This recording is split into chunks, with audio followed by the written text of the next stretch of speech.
It's the Weekend Journal back at ya on News Talk 580 WTCM. I'm Jack O'Malley. And we got to get back at it here, talking about Lansing. Our Lansing update, look at what's been going on in the Capitol. But before I do, I want to cycle back to Beth LeBlanc and the discussion about this whole Baydoun story.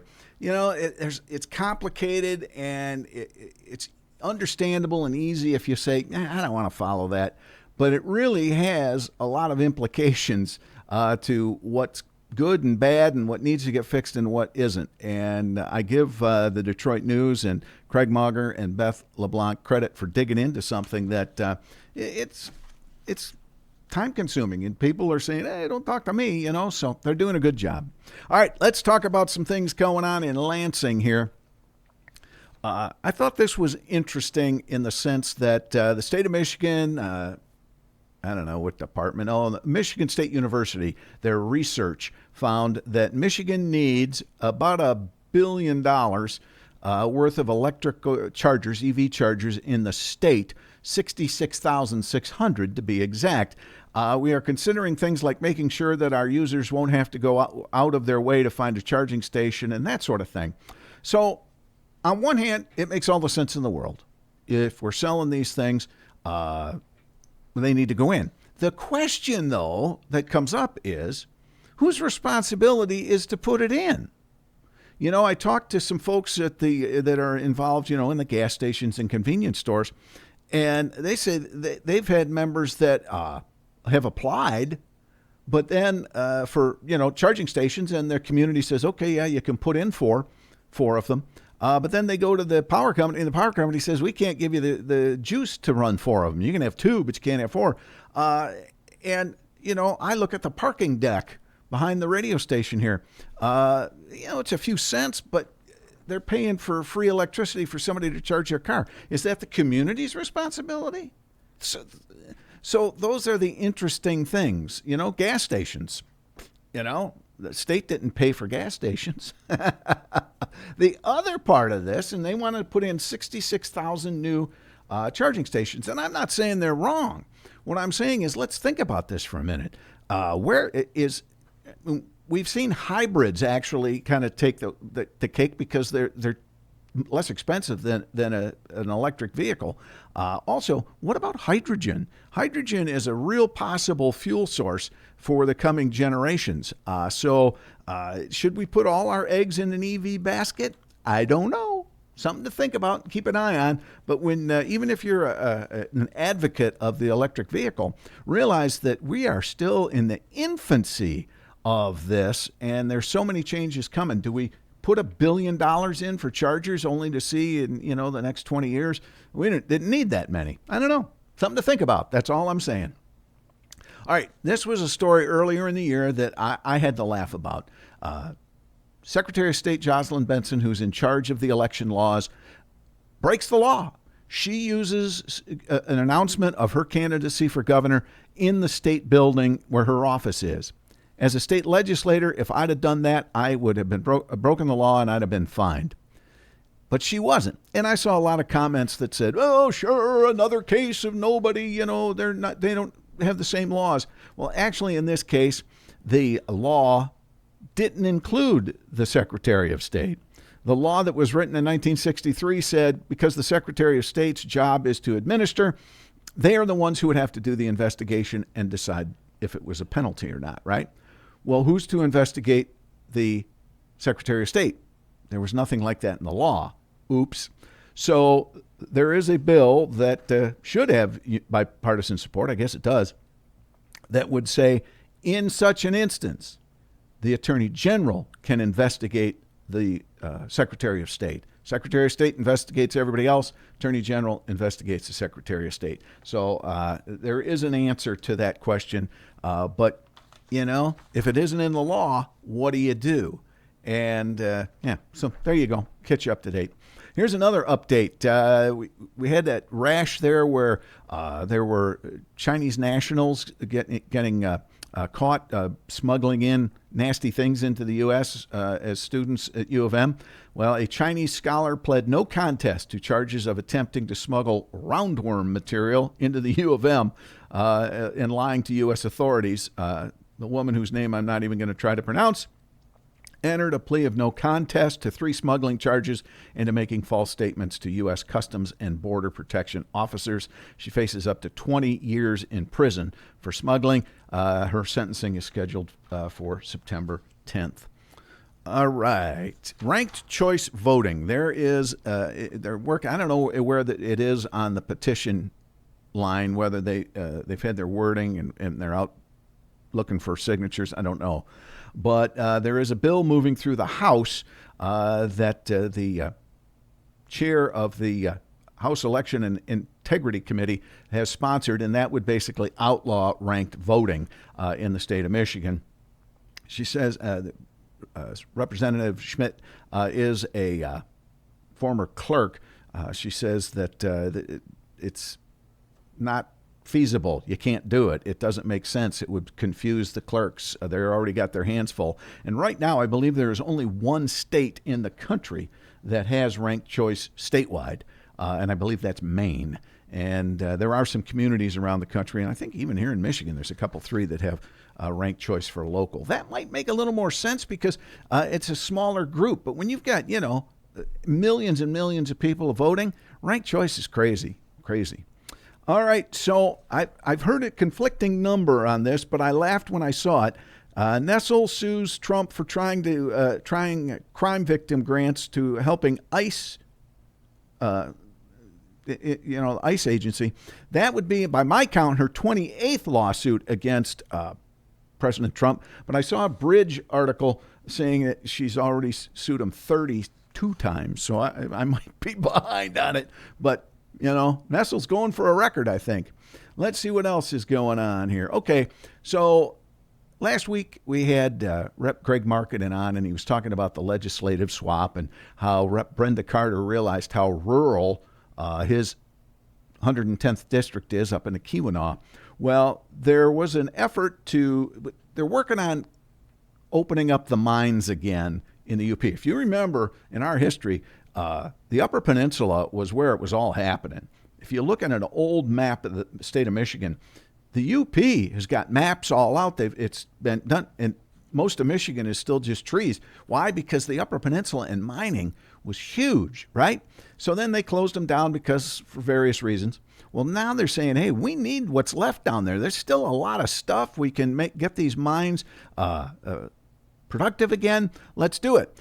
Well, that's got a lot of environmentalists, with their hair on their neck standing up. So there's fighting about it. And there was going to be a economic development strategic site, a SOAR fund grant of $50 million to this company, Highland Copper, to fire up this mine and get it going again. Well, that got all kinds of, moaning and gnashing of teeth. So it kind of fell by the wayside. Well, now there is a new grant that would go to Wakefield Township where this mine sits. And the thinking is this is a small township population-wise. It's a couple of thousand people there, if that. And they could really use these upgrades, So they want to give that money to the township to fix roads, improve water and all of that. And yes, if the mine comes in, they would benefit from that stuff too. The township supervisor said she hopes they open up the grant because her township could really use the upgrade and the fix. So we'll see if that happens. Probably sounds like a good idea because we got to remember, as trolls, but beneath the bridge, we have a lot going on. The Upper Peninsula, whether you like it or not, is part of Michigan.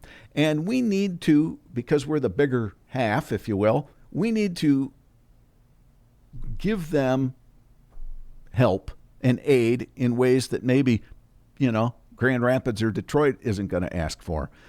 So I think it makes a lot of sense because at the very least, we're helping that township and that region upgrade its facilities and infrastructure. Okay. How's the state doing on taxes? Overall tax collections on the state's major taxes, penalties, interest, lottery transfers up 5.6% fiscal year to date. Also, state business community, though, those taxes fell 183 million through July. Overall cash collections totaled 2.912 billion, and when all forms of taxes and revenue come in, the collections are up 1.28 billion. Total school aid fund, which is a separate budget, as of July, 1.28 billion, about 6.8 million below what they estimated in May. So overall, I guess it's doing all right. Line 5. I'm a supporter of Line 5. I'm a supporter of the tunnel. A court order. This one is, I don't understand it. I'm not a lawyer. Maybe that's a good thing. I don't know. A court, there was the state sued, and it went to a state court. Enbridge said, hey, this needs to go to the federal court. So there was a stay on the state court. Well, now the state court is saying, we're going to move on with this. The Supreme Court has said we're going to hear this case, but not until the new session this fall. So what are you going to do? The state court says they're going to move forward with it. So it really brings the question up. So let's say the state court says, nope, Enbridge can't do it. But the Supreme Court says, no, this should be in federal court. They should just wait and let the Supreme Court rule. I don't know. If they would have, they talk about Line 5 and the threat of an oil spill. Well, if we'd have just got this tunnel built back in, 2018 or whatever it was, they'd be the tunnel would be operational and we'd be no problem. But if this tunnel got started here, tomorrow, it's probably another 5 years. So a total of like 10 years from when they wanted to do this. So the environmentalists, I don't know. I think you hear what I'm saying. Let's see here. What else? Coyotes can now be hunted in Michigan year-round. 2 state lawmakers who sponsored legislation to have that happen are happy, but not really. The Natural Resources Commission announced in a step in the right direction, but it is not the final decision we were hoping for, said State Senator Michelle Hoytinga. Its original repeal lacked any scientific basis, et cetera, et cetera. Coyotes can reproduce at an extremely fast rate, wreaking havoc on farmers and landowners, spread disease, et cetera, et cetera. So they're allowing year-round coyote hunting, but these legislators, Representative Fairbairn too, saying, hey, let it be year-round in law, but not right now. Maybe they'll get there. All right, this is one that actually I had a text conversation with a former staffer that I've been meaning to talk about. We recently had a 4-month-old Amish girl suffer injuries and die after a buggy crash. And a few weeks earlier, there was another crash where 6 Amish folks, kids, I think, teens, were hurt in a buggy crash. It's very interesting. Michigan doesn't have any real strict rules about the buggies. Basically, as I remember, it's basically all they have to have is a slow-moving vehicle sign. And as I understand the Amish faith, which I'm no expert, they live more in sects, unlike the Catholic Church that has the Pope and all of that stuff. They're a little more individualized in their church groups. So some of the Amish folk are okay with brake lights and turn signals that are hooked onto their buggies to help them be seen, right? And then there's other sects that don't want it. So it's always been kind of a hot potato. Who do we talk to? Who do we bring in? Personally, I think we're at a point where, I know they have their religious beliefs, but this is a safety thing for both the Amish folk and the people who are driving those automobiles, because a lot of people don't want to hit people and potentially hurt them. I think we need to pass legislation that says those buggies have to be better lit, better seen, just for everybody's safety. And I know that some folks, you're stepping on their religion. Well, sometimes that happens. We'll skip that one. All right. The Axe My Tax folks, I'm not a fan of. The gal who's spearheading it, Carla Wagner, was on Off the Record. She says she can balance all of this. You take away the property taxes. How do you fund this stuff? She says, we can find all the waste and everything in the state government.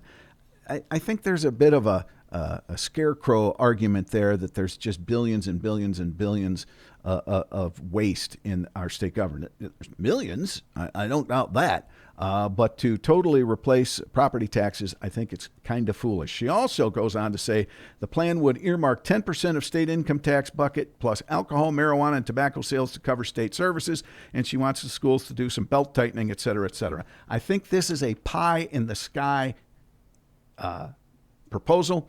Yes, the state legislature needs to do more and address the property tax situation we have in the state of Michigan, but Axe My Tax is pie in the sky. Jack O'Malley thinks. All right, real quick, do I have anything else here that I want to get? No, that's about it, I think, for this week. I appreciate Speaker Matt Hall coming on board, and of course, Beth LeBlanc is always fun to chat with. She's just a nice person. Matt Hall's a nice person, too. So, the Weekend Journal here on News Talk 580. Spread the word, tell friends.